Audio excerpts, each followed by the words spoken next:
My name is Elizabeth, and at 29 years old. My fiancé said, I'm inviting 200 people to the wedding. Your 50-person budget is insulting. I responded, you deserve your dream day. Then I withdrew my contribution entirely and sent him a venue contract showing him as sole financial guarantor.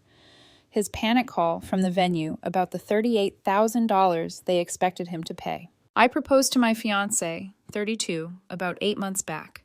Been together 3 years. Thought we were solid. Thought we understood each other. Yeah, I was wrong. When we first got engaged, we had to talk about the wedding. I told him straight up, I can contribute around 15 grand. That's what I'm comfortable with. He makes decent money as a dental hygienist. I'm in manufacturing management. Between us, we do okay. But I wasn't about to start married life drowning in debt for one day. He said that sounded perfect. Said he wanted intimate, not flashy. We talked about 50 people max. Close family, actual friends, people who mattered. Cool.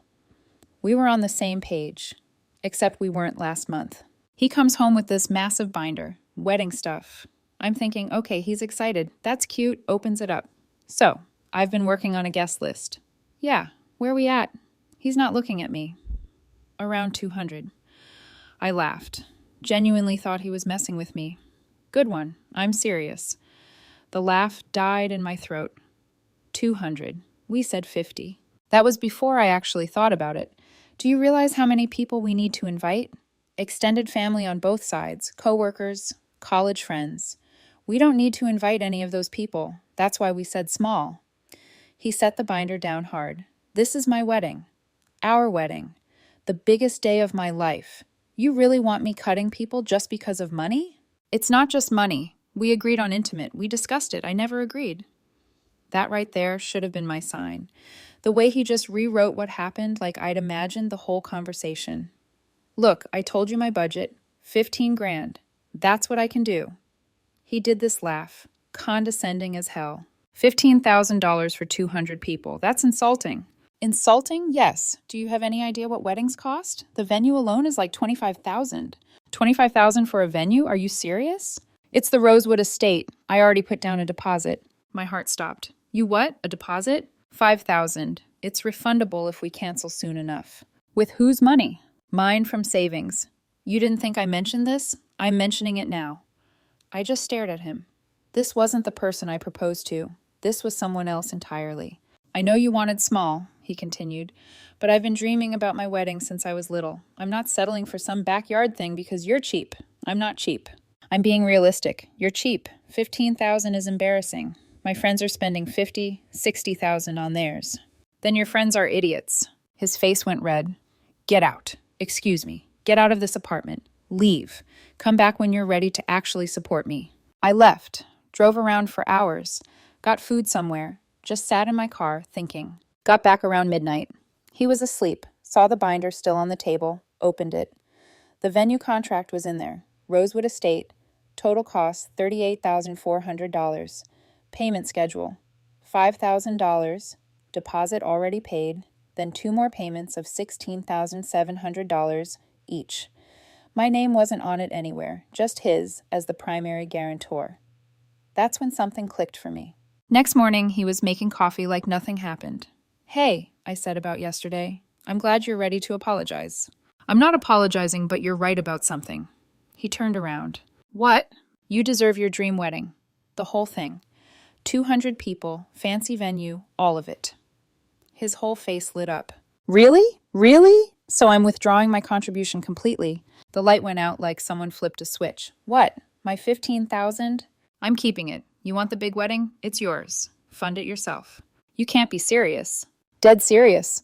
You said 15 grand is insulting for 200 people, so I won't insult you. You can pay for your dream day yourself. You can't just... I can. You put the deposit down yourself. Contract's in your name. You're the guarantor. So it's your wedding. Have fun with it. Walked out. Went to work. Turned off my phone. When I finally checked it that evening, there were maybe 30 missed calls. Texts filling up the screen. 1 voicemail. He was crying. Please call me. We need to talk. I can't afford this alone. Please. Deleted it. Update 1. Things got messy fast. His mother called first. We'd always been okay, but that was over. How dare you abandon my son? Didn't abandon anyone. Just stopped paying for something I can't afford. You can afford it. You make good money. I can afford a reasonable wedding, not his dream wedding. So he can have it on his own dime. He already put down $5,000, and the contract shows him as the only one responsible for it. Not my problem. You're supposed to love him. I do, which is why I'm giving him exactly what he wants without my cheap, insulting money getting in the way. Hung up. My fiancé showed up at my work during lunch. Couldn't get into the building, but he was waiting in the parking lot. We need to talk. Nothing to talk about. Please, I'm sorry I called you cheap. I was stressed about planning and I took it out on you. Okay, so you'll help? Nope, but apology accepted. What? No, you have to help.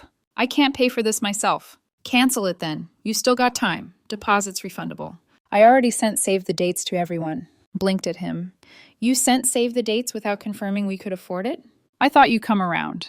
That's not how this works. Please, I'll be humiliated if I cancel. Should have thought of that before you called my budget insulting and kicked me out. Our apartment. You mean your apartment that you let me live in? There it was. The resentment I hadn't seen before. Yeah, my apartment where you don't pay rent because you're saving for the wedding. Oh my God, you're really holding that over me now. Not holding anything, just facts. You wanted the dream wedding. Have it. I'm out. Went back inside. He was gone when I left later. That night his dad called. I'd only met him a handful of times. Pretty chill usually. Elizabeth, what's going on? Explain the whole thing. The 50-person plan, the 200-person demand, the insults, everything. Long silence on his end. She told us you agreed to fund everything and backed out. He lied. Yeah, that's becoming clear. Look, I love my son, but he's always been expensive. His mother spoiled him. I try to balance it. He sighed. How much is this wedding anyway? $38,000.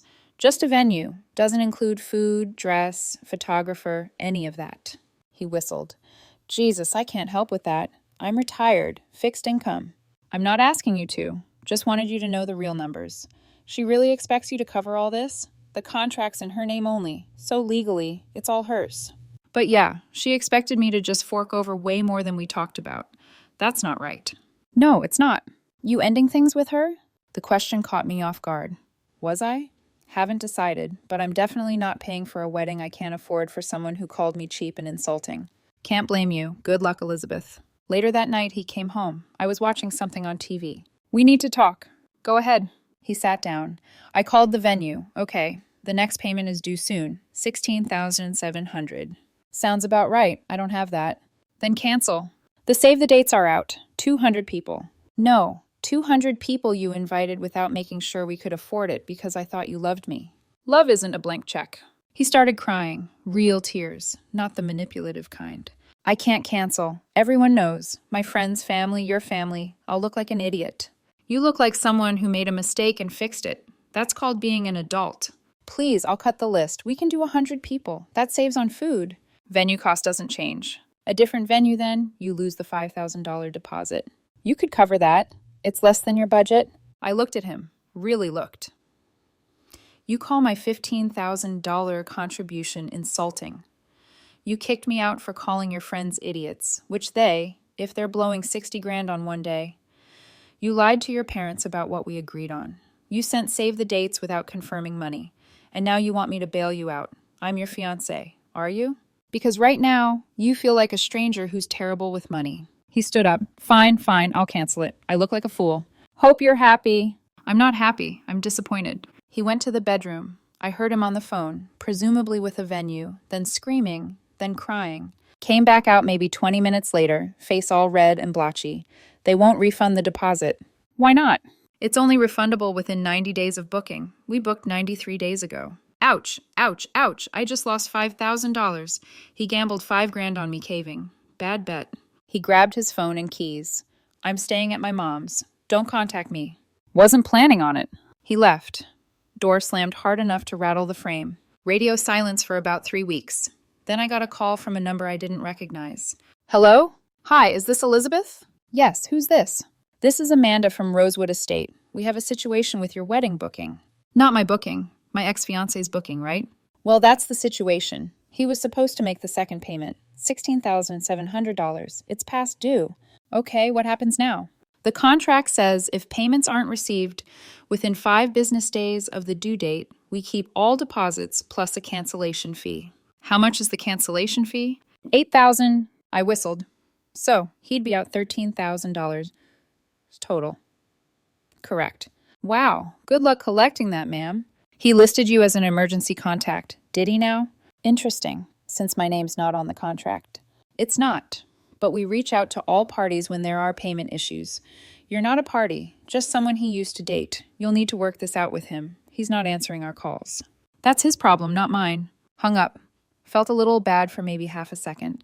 Then I remembered him calling me cheap and insulting, and the feeling passed.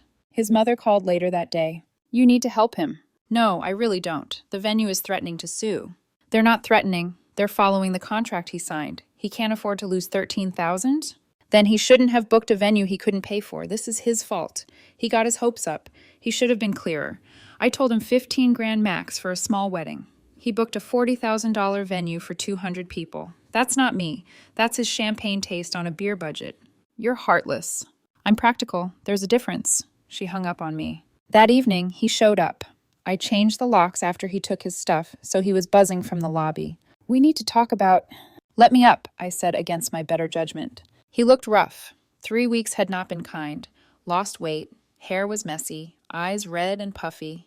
The venue called you? Yep. Why didn't you help? Not my problem. They said they'll sue. They'll sue you. Your name's on the contract. This is insane. You're really going to let me get sued? I'm not letting you do anything. You made choices. Choices have consequences. I'll lose everything. You'll lose $13,000, which is less than half what you wanted me to throw at this mess.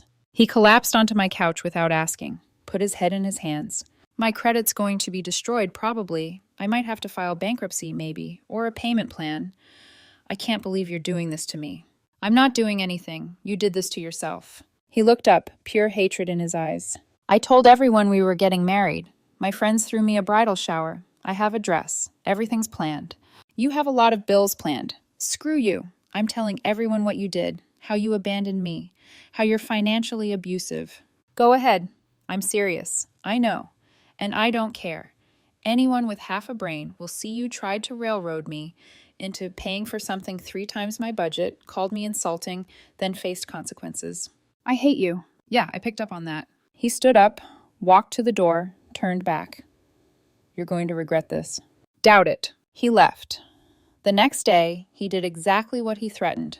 Posted everywhere about his abusive ex-fiancé who abandoned him with debt and financially manipulated him.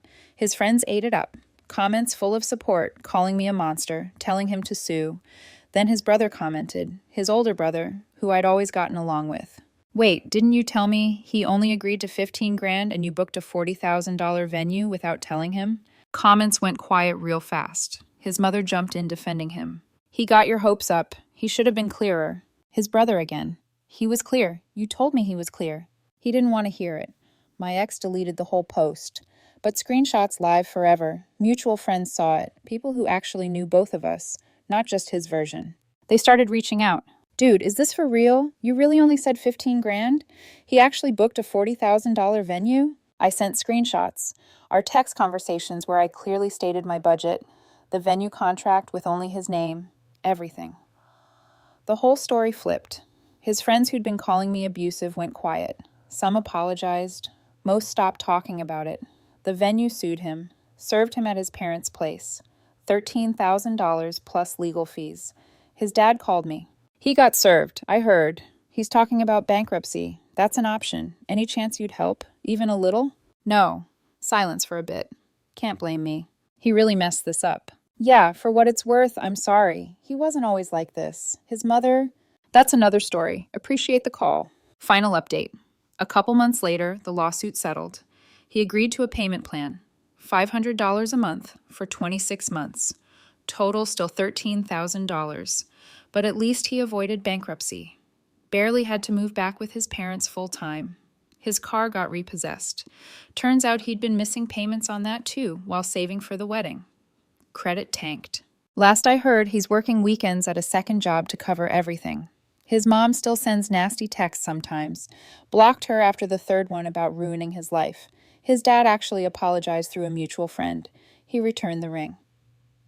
The jeweler gave me about 70% back, $8,000 on an $11,000 ring. Not great, but better than nothing.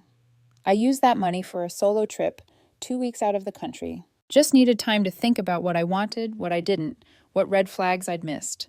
The rent-free living was a flag. The way he always forgot his wallet, the designer bags that kept appearing, the assumption I'd cover everything because I made more. I'd ignored all of it because I loved him, or thought I did. Turns out I loved who I thought he was. The real him, entitled, reckless with money, manipulative when things didn't go his way. I'm doing okay now, better than I thought I'd be. Condo feels bigger without all his stuff. Bank accounts healthier. No stress about massive debt. Started dating again. Nothing serious yet. First date recently. We split the check without anyone suggesting otherwise. He paid for his. I paid for mine. It was refreshing as hell. A friend asked if I regretted how it went down, if maybe I should have compromised more. Here's the thing. I did compromise for a year while he lived rent-free.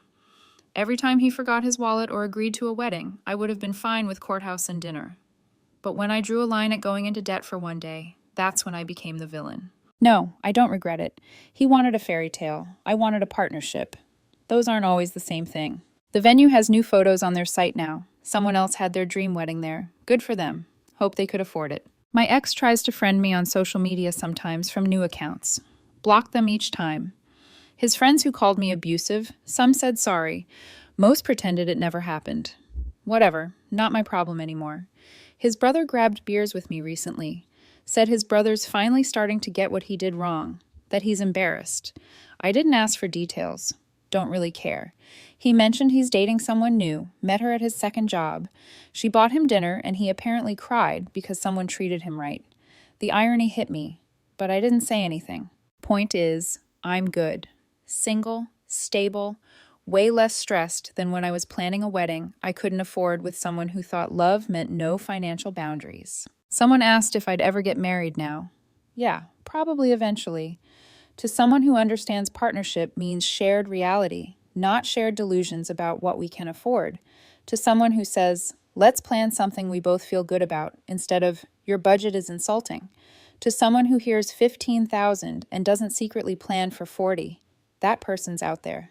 And when I find them, we'll probably have a small wedding. 50 people, backyard, string lights, good food, better company, and it'll cost exactly what we both agreed we could spend. For now, though, I'm enjoying the peace and my savings account not being sued. Life's pretty good.